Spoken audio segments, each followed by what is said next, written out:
Сәлеметсіздер ме? Всем привет! Спасибо, что вы зашли на мой канал. Сегодня буду рассказывать формы глагола. Если вам интересно, оставайтесь, посмотрите это видео.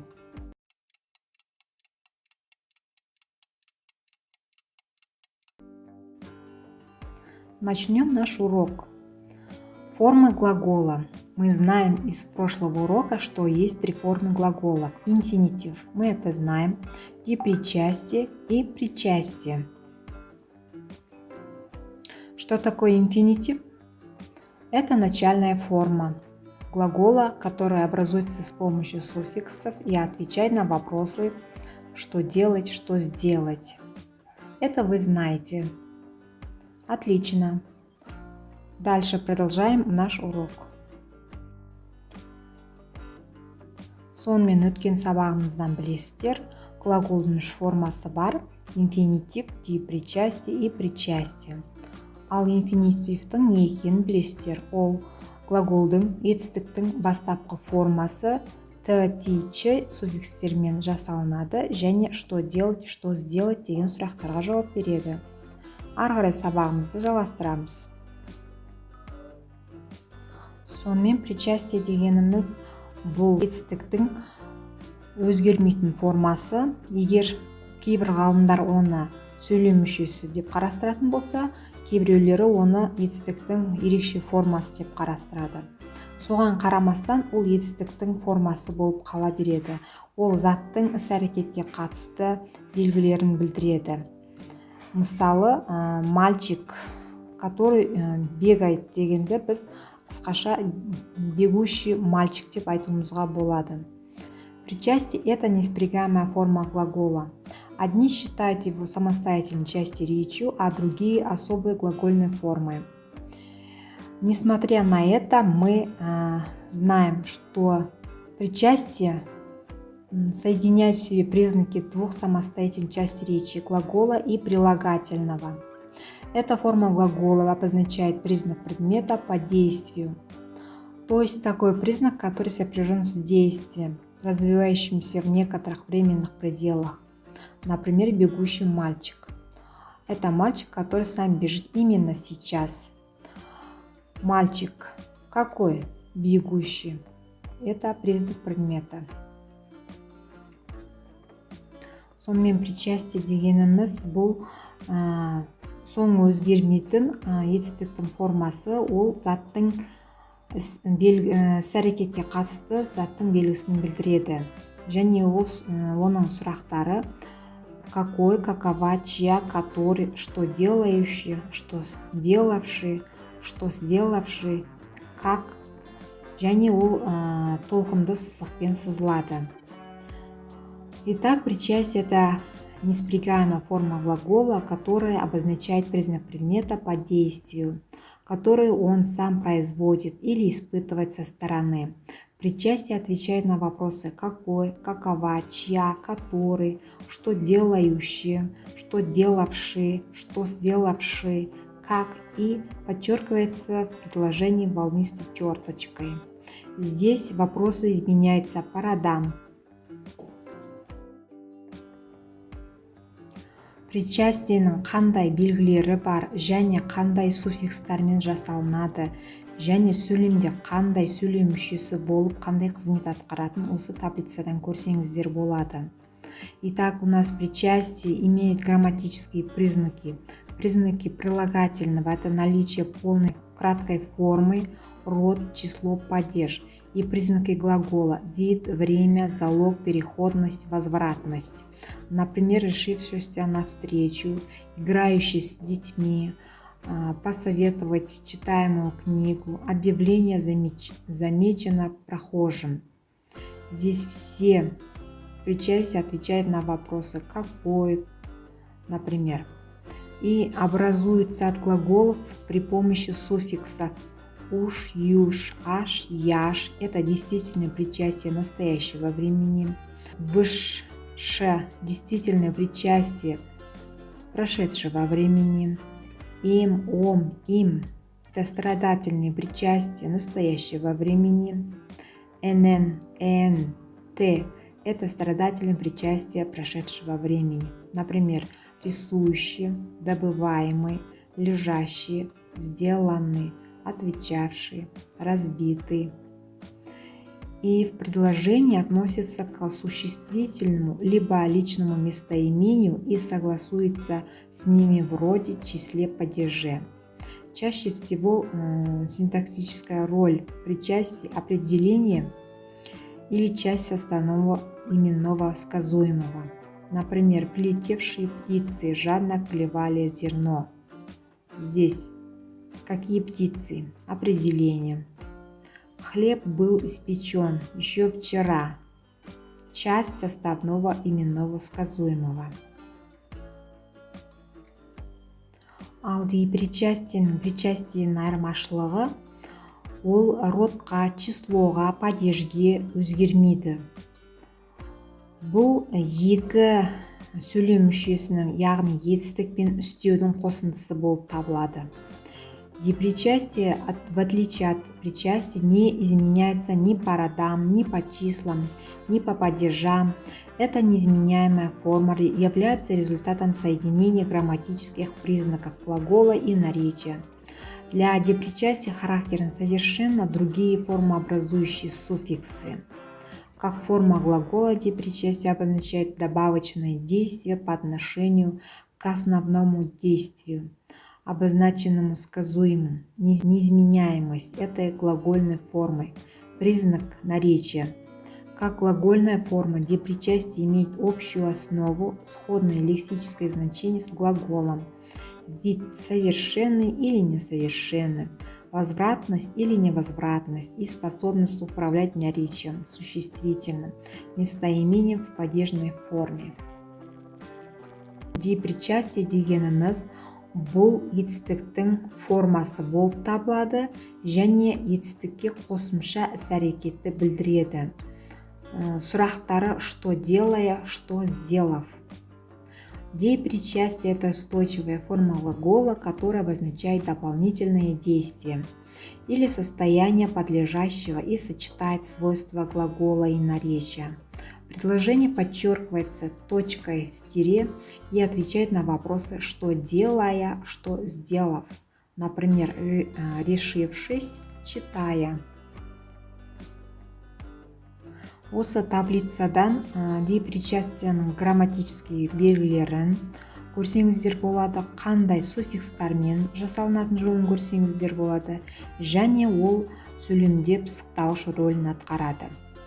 Депричастие имеет признаки наречия, неизменяемость и признаки глагола, вид, переходность, возвратность. Например, решившись навстречу, играя с детьми, читая книгу, заметив объявление. И образуется от глаголов при помощи суффикса «я» – несовершенный вид, «в», «выше», «чи» – это совершенный вид. Рисуя, добывая, лежа – это образуется от глаголов несовершенного вида. Сделав, ответив, разбив – это образуется от глаголов совершенного вида. И предложение относится к глаголу. Синтаксическая роль обстоятельства. Например, ответив, он вернулся на свое место. Как он вернулся на свое место? Ответив. Девушка шла по улице. Как? Улыбаясь. Сонымен причастиені, депричастиені қалай ажыратамыз? Причастиенің родқа, числоға, падежге өзгерте аламыз, ал депричастиеде ондай өзгерістер болмайды және сұрақтардың суффикстары арқылы ажыратуымызға болады. Как мы отличаем причастие от депричастия? Причастие в русском языке изменяется по родам, по числам и по падежам, а депричастия не изменяются и поэтому не имеют окончания. И задав вопросы, мы можем отличить или же по суффиксам. Және причастный оборот және депричастный оборот деген болады. Ол не деген сөз? Мысалы, депричастиенің жәнінде бағынышты сөзі болса, ол депричастный оборот. Ал егер причастиенің жанында бағынышты сөзі болса, ол причастный оборот болып екеуі сондай сөз тіркесіне айналады. Особенности причастного и депричастного оборотов. Причастные и депричастные обороты – это синтаксические конструкции, которые различаются общим значением и функцией в предложении.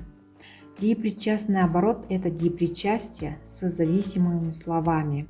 В предложении, как и единичное депричастие, выполняет синтаксическую роль обособленного обстоятельства, выделяется с двух сторон запятыми и обозначает добавочное действие. Примеры. Мужчина был очень рад, встретив старого друга. Перепрыгнув через преграду, щенок побежал к хозяину. Здесь депричастный оборот «встретив старого друга» отличается, обособляется, отличается здесь запятыми. Здесь перед депричастным оборотом ставится запятой. Перепрыгнув через преграду, здесь депричастный оборот. После депричастного оборота ставится запятое. Причастный оборот. Причастие с зависимыми словами. Предложение, как правило, является необособленным, обычно если стоит перед определяемым словом, либо обособленным, если стоит после определяемого слова определением. Примеры. Пришедшая в гости подруга принесла вкусные пирожные. Какая подруга? Пришедшая в гости. Вите нужно было выйти к какой улице? Перекосающей центральную площадь. Сделаем разбор, где причастие и депричастие. Первое предложение. Прочитав книгу, он узнал много нового. Задаем вопрос. Что сделав? Прочитав книгу. Это депричастный оборот. После него ставим запятое. Второе предложение. Велосипедист, обгоняя соперников, мчался к финишу. Здесь мы определяем грамматическую основу. Грамматическая основа здесь велосипедист мчался. Обгоняя соперников, задаем вопрос, что делая, обгоняя соперников. Это депричастный оборот, поэтому выделяем с двух сторон запятыми. Третье предложение. Хозяйка принялась за полы, вымыв окно. Здесь грамматическая основа. Хозяйка принялась. Подлежащее сказуемое. Что сделав, вымыв окно. Это депричастный оборот. Вымыв депричастие, окно зависимое слово. Перед депричастным оборотом ставим запятое. Следующее предложение. Опоздавший самолет наконец приземлился. Самолет приземлился. Грамматическая основа. Какой самолет? Опоздавший. Это причастие. И причастие не выделяется запятыми. Растаявшее мороженое капало из стаканчика. Мороженое капало. Здесь грамматическая основа. И какое мороженое? Растаявшие. Или задаем вопрос, что сделавшие. И последнее предложение. Прыгающий мячик привлек внимание малыша. Мячик привлек. Грамматическая основа. Какой мячик? Прыгающий. Это причастие. Надеюсь, вы поняли, что такое причастие и депричастие. Если все поняли, давайте потренируемся. Остановите видео и образуйте причастие и депричастие с помощью суффиксов.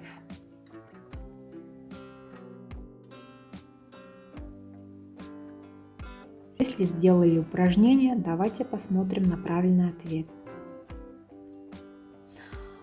Так, Первое слово «говорить».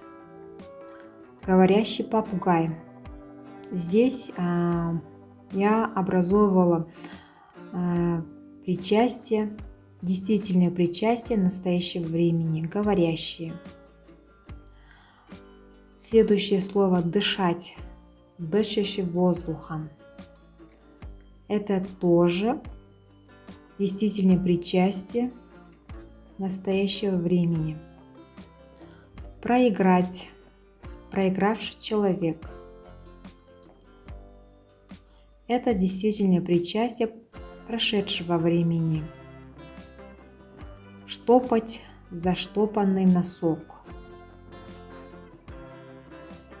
Это страдательное причастие прошедшего времени. Грохотать, грохочущая музыка. Это действительное причастие настоящего времени. Тают, тающий снег.